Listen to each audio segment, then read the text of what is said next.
There are some huge signings being made in the Premier League this summer, and in today's video, I'll be having a look at some of the key signings and looking at whether or not they're going to impact our FPL teams come game week 1. Hey everyone, Sam here, otherwise known as FPL Pricey. Today's video is a follow-up video from one I already created earlier on this pre-season, looking at some of the key new signings for Premier League sides that are going to be relevant to FPL. Now, obviously, I'm recording this prior to the game launching, and therefore also the transfer window is still open. So there are one or two players that are speculative, they haven't moved yet, but would be key factors in our FPL side. So I'll talk about them as we go through.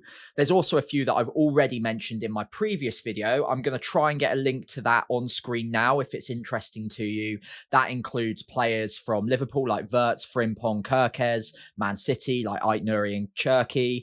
Also Man United as well with Cunha and the potential of Mbeumo. And I think I also talk about Liam Delap in that one as well. So if you want to check out that video and me talking about those players, then do go and do so, and then come straight back to here where we're going to talk about some of the latest signings and other ones that I didn't have time for in the first video. It goes without saying, but I'm going to say it anyway. It's massively helpful to me if you leave a like and hit subscribe on the video, especially during pre-season. It really helps out the algorithms and it helps me reach other FPL enthusiasts as well. So thank you so much in advance. Let's start off with João Pedro, who is Chelsea's second centre-forward-ish signing of the window.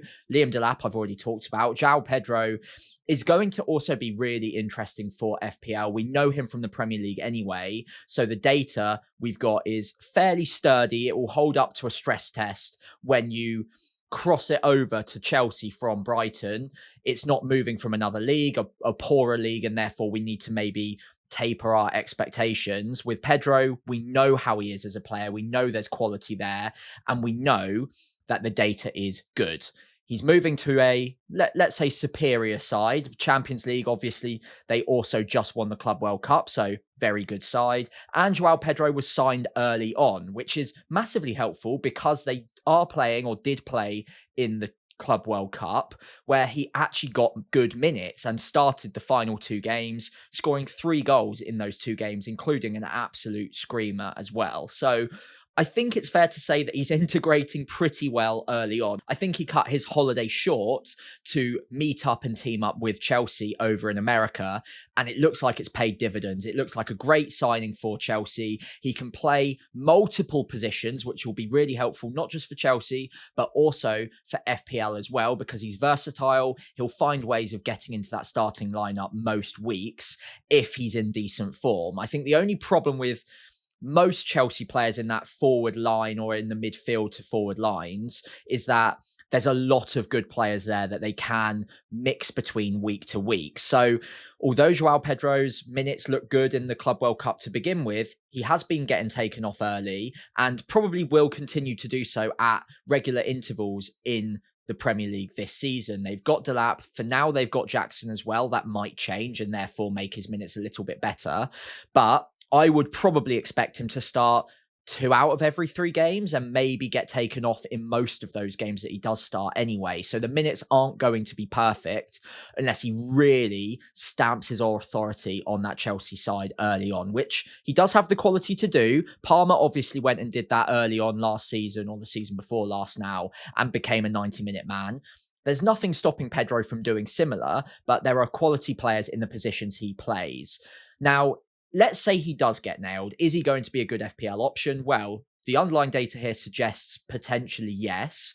0.41 XG per 90 is strong. Maybe it would be a little bit optimistic to assume he'll match that at Chelsea, considering that was with penalties included at Brighton, and he got a fair few penalties. So that will probably come down a little bit, but the data's still not bad. 10 goals, 6 assists, and he's moving to a side that have slightly better attacking data and possibly more avenues for points. They've got a lot of great players in that side that can create chances for him. He won't have to do quite so much of the work himself. The next question is, where will he play? Will he play predominantly up front or maybe in behind the striker like he did at Brighton at times? And where will he be allocated in FPL as well? That's going to be super important this season. Will he be a midfielder? Will he be a striker? if he's a midfielder with this kind of attacking data and he ever plays out of position as a forward for Chelsea, which I think can and probably will happen at times, he could be an absolute gem. I'm guessing the price comes in at around 6.5 to 7 million. I think 7 million would make it competitive. 6.5 would be on the cheaper side, but they've got great fixtures to start with. And if he comes in as a midfielder in particular, extra point for a goal, extra point for a clean sheet, I think it balances out the fact that he probably won't have penalties in this Chelsea side, and he could become a really good option if he can nail down the minutes. I think that would be my main worry right now, and I might maybe just put him to one side until I know for sure that the minutes are going to be consistent. It feels a bit like Nkunku last season, where you've got that solid, versatile cam option who can also play up front, but the minutes aren't quite locked in yet. I'm a bit more optimistic with him than I was with Nkunku, but I might have said that this time last season about Nkunku as well. So for now, I'm going to leave him to one side and hope that he nails down some minutes. Next player I want to talk about is Viktor Gÿokeres. Hopefully I'm pronouncing that correctly. Leave a comment below if I'm not. I do want to nail it and get it completely right. I listened to a couple of translations and a couple of pronunciation guides beforehand, and it seemed to be quite similar to what I just said. But if I got it wrong, please do let me know. I want to get it perfect. He could be an absolute statement signing for Arsenal. And I'm only really talking about the speculative signings that haven't occurred yet when they are going to be game changers in FPL. And I do think Gÿokeres is going to be a bit of a game changer. The data here is from the Portuguese league, so we're not expecting it to cross-pollinate to the Premier League perfectly, but his XG per 90 at almost bang on 1 goal expected per game. He obviously slightly overperformed that with 39 goals last season, had penalties. Saka's a fairly selfless player, and so is Ødegaard, who are both Arsenal's current penalty takers, mainly Saka. And I would expect if he comes in, he takes penalties. I think he'll take them off Saka, off of Ødegaard. He is that kind of player. He's got an ego about him in the best way possible. He's got that flamboyance and shoulders back, very confident. He is going to want those penalties, and he's going to lead the line very well for Arsenal. I'd be surprised if he doesn't get 20 plus goals this season if he can stay fit. I don't think he'll get anywhere near 40 like he did with Sporting Lisbon. But if he can get 20 plus and he comes in the game at under 10 million, which I think there's a chance he does, 9.5 to 10 million for a player who's never been in the league before, I think they'll match him up fairly closely with the likes of Alexander Isak, maybe just a tad lower because he hasn't, well, he has technically played in the Premier League before, but not this version of Gÿokeres. I think it is unlikely he comes in ahead of Isak. I think he'll be slightly below, therefore 9.5 million. And I think at 9.5, if he's starting week in, week out for Arsenal, who are one of the best attacks in the league, desperately needed a striker to start converting all of their chances, he is that striker in my mind. He can break down defenses. He's also a bit of a battering ram against a high line as well. I think he's got all of the attributes to be a fantastic Premier League operator. A little bit of a similar build and style to Erling Haaland. There are key differences, and I'll leave that to the statistics experts and the analytical experts. But from an FPL point of view, I think there are points there. He'll take penalties. He's going to be a fantastic option if he comes into the league. The only thing that would stop me from buying him straight away is because we're getting quite, well, not late in the transfer window, but the longer it goes on, the less time he's got to maybe integrate with his team. And they do have strikers, Havertz and Gabriel Jesus. I'm not sure about Jesus's fitness. Havertz should be back, I think. I would be surprised if they just lift straight out the side and never get minutes ever again. They might just bring him in a little bit more slowly. And also, although the first 2 fixtures are looking pretty good, Man United and Leeds, after that, Arsenal's run of 4 or 5 fixtures aren't very tempting at all. So it might give you a chance to maybe have a quick look at Gÿokeres, how he's shaping up in the Premier League, how he's integrating with the side. And by the time their fixtures turn after, I think it's game week 7 or 8 when they start to turn back into a more positive set of fixtures, that might be where you want a transfer spare to hop back across to him. If you're brave and you want to go for him from game week 1, Man United and Leeds, 2 good game weeks to start off. Nottingham Forest game week 4, not too bad either. But it would take a brave manager, I think, at this point to go there straight away. I think he's going to be class, though. I think if he signs for Arsenal, that's a huge statement signing. I'm really excited to break the mold in FPL a little bit. Some new signings are going to bring new blood and a few maybe slightly different structures to FPL sides. It's maybe gotten a little bit stale in the last couple of seasons with Salah and Haaland being the main two premiums. I think this guy could be another player that breaks up what is a fairly well-structured template in FPL at the moment. I'm really excited. Let me know what you think if he signs for Arsenal in the comments below. So let's briefly talk about another Arsenal signing. I think we've got the here we go from Fabrizio, but he hasn't actually been like signed on officially yet. I'm pretty confident this one is going through, which is Noni Madueke. Now, this has been a hugely controversial signing. I've seen Chelsea fans saying I'm more than happy to get rid of him. I've seen Arsenal fans saying I don't really want him. I've also seen Arsenal fans getting behind him and very excited by the prospect. I think a little bit of balance is required here. At times last season, he was electric. I think a hat-trick against Wolves earlier on in the season shows what he's capable of. He's also been integrated into the England setup where he's mainly a backup for Bukayo Saka. And I think there's a lot of logic for Arsenal bringing him in as a bit of a backup to Saka, who's gotten a lot of minutes at a young age.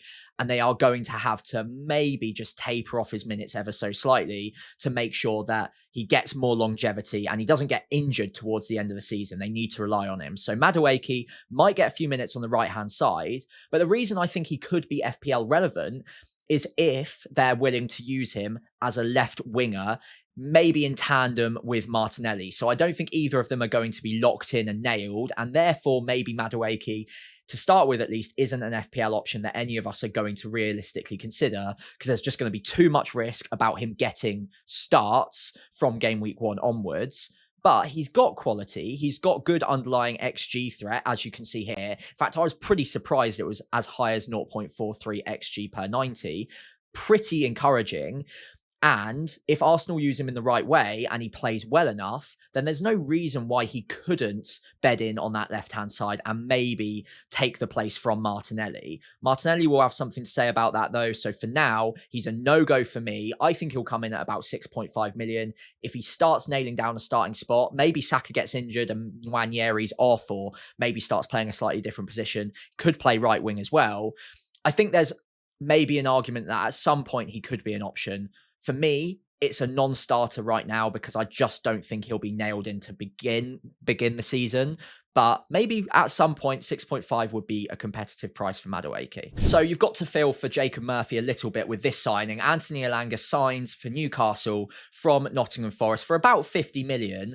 It looks like a hell of a signing as well. I think it's a really good fit for Eddie Howe's Newcastle to have Elanga in that side. He's so fast on the break. We know Newcastle like pressing high. They're a high energy side. Elanga at least played minutes in every single Premier League game last season, I believe. Double check that, but I heard it somewhere that I trust. So I haven't done the research on that one. I probably should have, but I'm pretty confident that the person who told me will be correct on that. So might have to make a note if I'm wrong, but let's go with that for now. He's an incredible athlete. He's great on the counter. He can carry the ball up the pitch very, very quickly. Newcastle are so good at that anyway.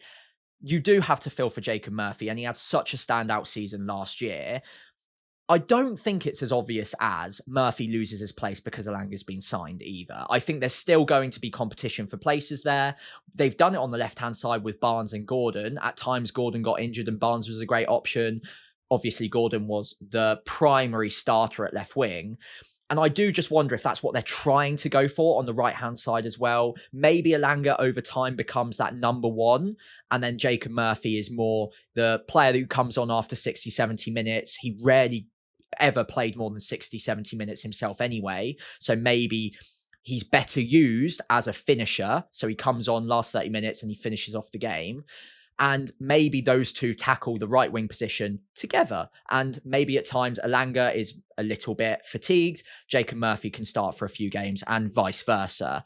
I think Elanga's more likely to be the regular starter. It might take a week or two, and given the first two fixtures, Aston Villa, Liverpool, I don't think you're diving on Newcastle attackers too heavily to begin with. If he comes in at 6.57 million, I think that's competitive. The underlying attacking data is, I'd say, not that special. The XG threat's not that high, but he's got good creative threat. And I expect all of this to be bolstered in a Newcastle side that do create a lot of chances. They are a very high counter-pressing side. They create a lot of big chances because of that. and they counter with pace. And Elanga fits all of those, or ticks all of those boxes. I'm excited to see him in the Newcastle shirt. Maybe not quite as much from an FPL point of view, but I think he fits the system really nicely. And if it becomes clear that he is the number one ahead of Jacob Murphy and he is getting the majority of minutes, let's say 75 plus most games, then I think there's an option there. I think FPL wise, he could be very intriguing. Not from the off though. I think game week 1 and game week 2, I still expect Jacob Murphy to get good minutes, get starts. He's not just going to disappear off the face of the earth. So for now, I think he's a wait and see, a bit like Madueke as well. But at some point, maybe even game week 3, if it becomes obvious, he could be an option pretty quickly. Next up, a quick word on Mohammed Kudus, another player, and this is really popular this season, or that is moving from one Premier League side to another, from West Ham to Tottenham Hotspur. We'll talk about Gibbs White at the end of the video, by the way, because that's not confirmed yet. We're going to have a chat about that towards the end. Kudus is, on the eye, an electric player. I think West Ham fans would agree. I think most Premier League fans who've seen a considerable amount of him over the last couple of years will be impressed with him as a player. I think he's a phenomenal ball carrier, which Spurs have been lacking in recent seasons, and he can break down defences as well. I think from an FPL point of view, and I'm going to keep this section fairly short, he's not that intriguing to me just yet. The data's not fantastic. You're expecting a goal every 4 games. That was at West Ham, so it might go up if he gets good minutes at Spurs. The assist threat's not actually as high as I thought it might be, and he only got 8 attacking returns last year. They've got a great game week 1 fixture against Burnley, so it'll be tempting to load up on Spurs assets to begin with. Man City's not a great fixture in game week 2, but after that they go on a nice run. So Spurs options will be intriguing. I'm not sure if Kudus signing makes me that much more tempted to go for him as it does maybe other Spurs assets though. And it might leave more opportunities for the Dominic Solankis of the world, or maybe the Brennan Johnsons, to get in behind, have a few more chances created for them, and it might make them better FPL options in the long term. Another word on this though, Kudus signing, potentially Gibbs White, they've got Maddison in the middle, Kulusevski, they've got a lot of players in this sort of role. And it's going to be really interesting to see which ones actually stand out as the FPL options and which ones just don't have security of minutes. Kudus has been signed for a reason. There's no doubt that Thomas Frank came in and said, look, this is the profile of player I want. So I think he'll get good minutes. But I'm not sure, or I'm not confident enough that he's going to be an FPL option, given the data and given the amount of options that Frank has at his disposal in that position. So let me know what you think, as always, as with all of the players. But for now, I'm not that intrigued by Kudus. I'm willing to maybe be proven wrong in the first few game weeks. He might turn out to be a good FPL option, but I don't want to take a risk like that, hoping that this data looks a lot better in a Spurs shirt than it did in a West Ham shirt. I think it will improve, but enough to become a good FPL option, I'm not sold on it just yet. So I tell you what, Sunderland are doing some incredible business in the transfer market this season. They've put down a few statement signings already, one of which, and probably the most prevalent FPL option, one that we're pretty aware of already, is Simon Adingra, who comes straight from Brighton. He actually had a surprisingly quiet season at Brighton. I thought he got more minutes than this, and I thought he got more attacking returns. 2 goals, 2 assists. He got 6 goals the season before, but I think it's fair to say he never really bedded in at Brighton the way that maybe we hoped. And maybe this is his opportunity in the Sunderland kit. We're in a team that maybe will rely on him a little bit more. You'd expect the minutes to be much more locked in for Adingra at Sunderland than they ever were at Brighton. Obviously, he had players like Minter to deal with and compete with as well. But when he was on the pitch, the data wasn't that bad. 0.2 XG and XA per 90, so 0.4 in total. I think if he comes into the game fairly cheap, he could be that budget enabler, that 8th attacker, so normally sat on your bench, 5th midfielder, put him on the bench, and if he ever has to come on with or has a good fixture, then maybe you can use him in times of crisis. Maybe there's an injury, or maybe Sunderland look a little bit better than maybe we're expecting. But it is worth noting, they are buying some really decent operators at the moment. They're throwing some money at the problem. They're not going to go down without a fight, it seems. And hopefully that will lead to a pretty competitive Premier League with Leeds, Burnley and Sunderland all putting up significantly more of a fight than my team Southampton did last season, or perhaps Leicester or Who else went? Ipswich went back down with them as well. So maybe Adingra is a signal to the market that Sunderland mean business. I think if he comes in at 5 million as a midfielder, with a good set of opening fixtures, by the way, as well. West Ham, Burnley, Brentford, Crystal Palace. Not bad at all. I don't think I'd be confident enough to start with him as a starting player in my midfield 4 or 5. But if he's a bench option and if he comes in at that sort of price, I think he'll be really interesting throughout the season. I think we're always looking for that budget gem. Adingra at Sunderland could be that guy if they look like a half-decent attacking side. But time will tell. It's a big step up. They might not be good enough. Again, that we don't know at the moment. We just don't know how good they're going to be in comparison to Premier League sides. The signs are encouraging, but they might not be good enough to create enough chances to make this player a good FPL option. Time will tell though, and if you're willing to take a risk on the minutes and on Sunderland creating enough chances for him, if he comes in at 5 million, it could be a really tempting option. So Everton are also splashing the cash. They've brought in a new, I would say fairly marquee signing from Villarreal. Thierno Barry comes in with a lot of hype, a lot of promise, and good underlying attacking data from FBref as well. 11 goals in La Liga last season for a young player is pretty encouraging. And although Beto didn't do too badly towards the end of last season, I think Barry's coming in to be the starting striker. If not straight away, certainly eventually. That kind of underlying attacking data, 0.48 XG per 90, against decent sides in La Liga as well, is highly encouraging. And I don't know what price he'll come in at. It depends how closely FPL have looked at his career to date. But if they're plugged into something like a Football Manager, or they are looking at the stats like I am here, I think he comes in at something like 6.5 million and makes it a competitive price, because I think as soon as he's embedded into that Everton side, he's going to be challenging Beto for that starting spot and likely going to be the striker of choice for David Moyes. I mean, you're not going to spend that kind of money to bring in a player who's this young, this exciting, without the promise of him getting good Premier League minutes. Obviously, he's going to have to prove himself. He's going to have to do well in training to get past Beto, who himself didn't do too badly last season. But I think the logic here is that Barry is going to be the starting centre forward for Everton eventually.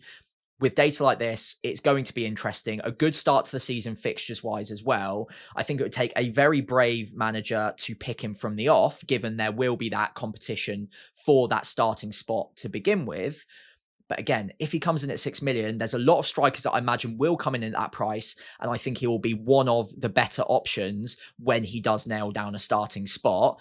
Again, we'll see what happens in the transfer market, but Everton look like a team on the up right now, and piling onto their assets for a good fixture run at the start of the season looks like a pretty decent idea. Barry would be a risk, but if he starts game week 1 against Leeds, that could be a prime opportunity to have a differential, get ahead of the crowd, and pick someone who is undoubtedly only going up in price if he gets off to a good start. Another new signing for the league that is going to test me pronunciation-wise is Maxim De Cuyper.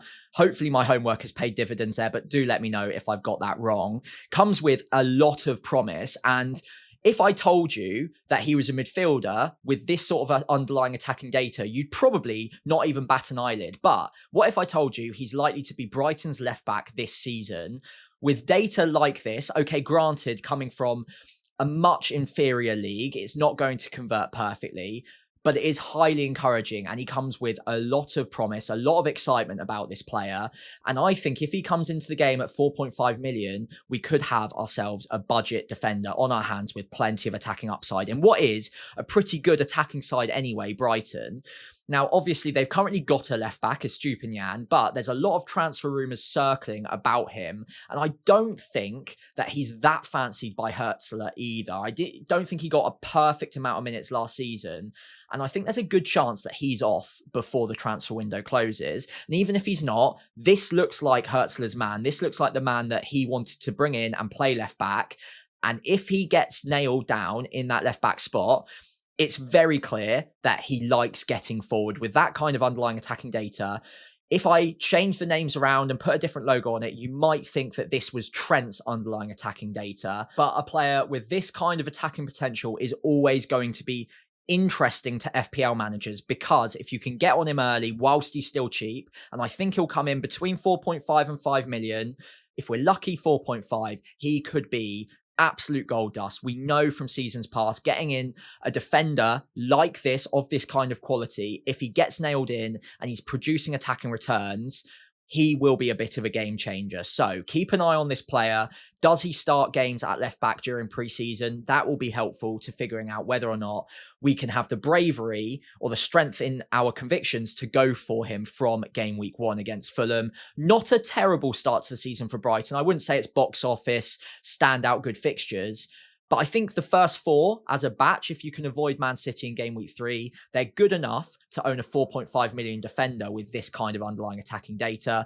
I don't expect it to be this good, but when it is this good, even coming from an inferior league, you expect it to at least be pretty decent in the Premier League as well. So a player that I'm excited to have a look at more closely in pre-season.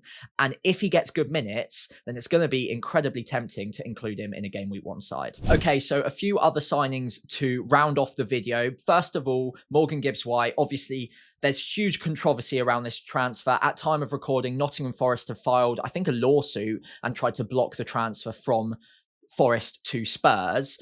I think it's worth noting whether or not he'll be a good FPL option should he go to Spurs. I reckon he'll come in at around 6.5 million either way, regardless of whether it's Forest or Spurs that he actually does eventually sign for. Game week 1 fixture against Burnley, if it is Spurs, will make it tempting. But remember what I said earlier about Kudus and the amount of options they've got playing in that quite central attacking midfield role. They've got Maddison, they've got Kudus now, who can play on the wings as well, to be fair. But they've also got Bergvall as well.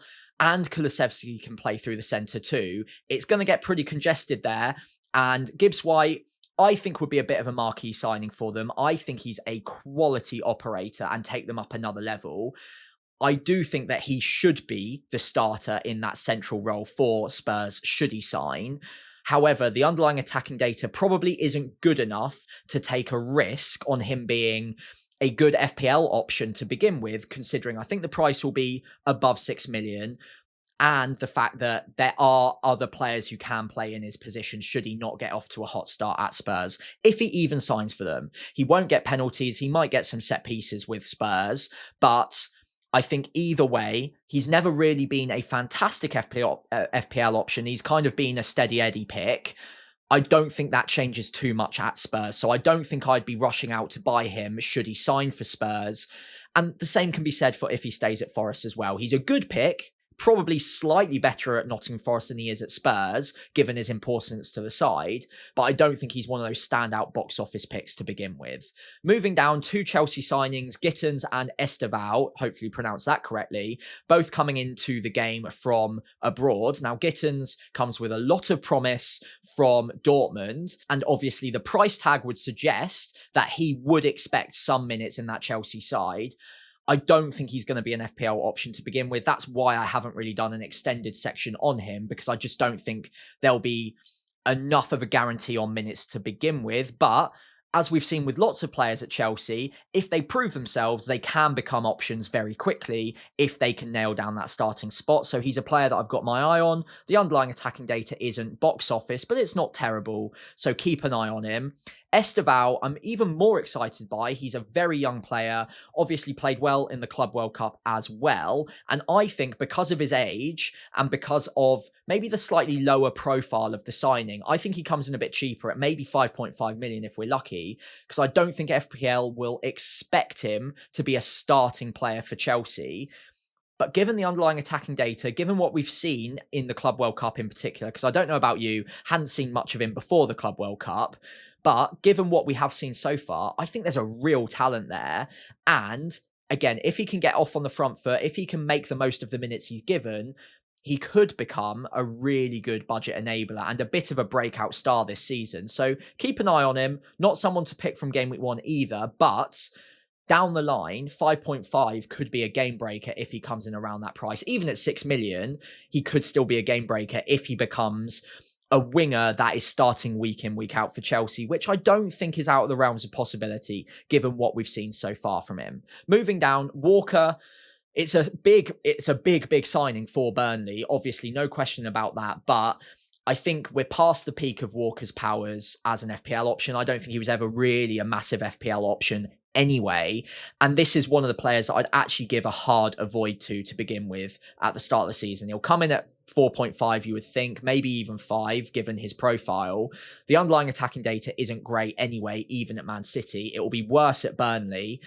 And then you bake into the fact that he'll be in a much worse defensive side than Man City next season. I just don't think he'll be an option for me. Now, it is worth noting that Burnley's defensive data in the Championship was phenomenal, breaking all sorts of records in terms of actual goals conceded and clean sheets. But the data, the underlying defensive data, wasn't actually that phenomenal. It was still very good, but it was matching that of Leeds, who also came up and conceded something like 30 goals. So good data, but not great data. And I still think that Burnley will struggle to keep consistent clean sheets in the Premier League because it's a huge step up at the end of the day. So for me, Walker is just not an option I'm considering to begin with.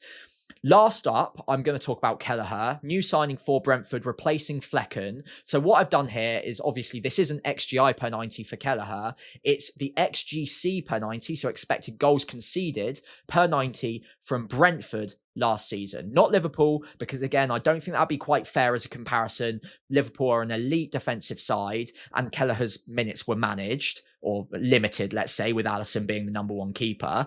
But he is a good keeper. Brentford's underlying defensive data, not terrible, but they are going to be missing Flecken a little bit. They're missing their captain, Norgard.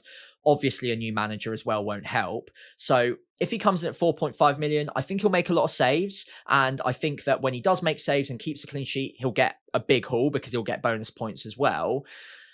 But I'm not certain about him from the off, given the amount of turmoil and changes that are happening at Brentford. I could be convinced on this. I'm not saying he's a definite no. At 4.5, it will be tempting. And we just don't know what the structure of the game is going to look like yet. He might be one of the only 4.5s worth considering. We just don't know yet. But for now, I would look at that defensive data from last season, probably add a little bit on top of that for the fact that they've lost a keeper that they've been working with for a couple of years, and they're also under new management as well. So for me, maybe an avoid to begin with, but depends how the other keepers are priced. If he's one of the better 4.5s, then fair enough, it might be worth taking a bit of a risk on. Now, as we reach the end of today's video, if you could leave a like and subscribe to the channel, that'd be hugely appreciated. It really is helpful. Hopefully you enjoyed today. And if there are any players that I haven't spoken about that you'd like to, then leave a comment below and I'll get back to you as quickly as possible. In the meantime, though, I'll see you next time. Hopefully, the next video will be a first draft as FPL launches. So leave that notification bell on, and the next video, hopefully, will be once the game has finally launched.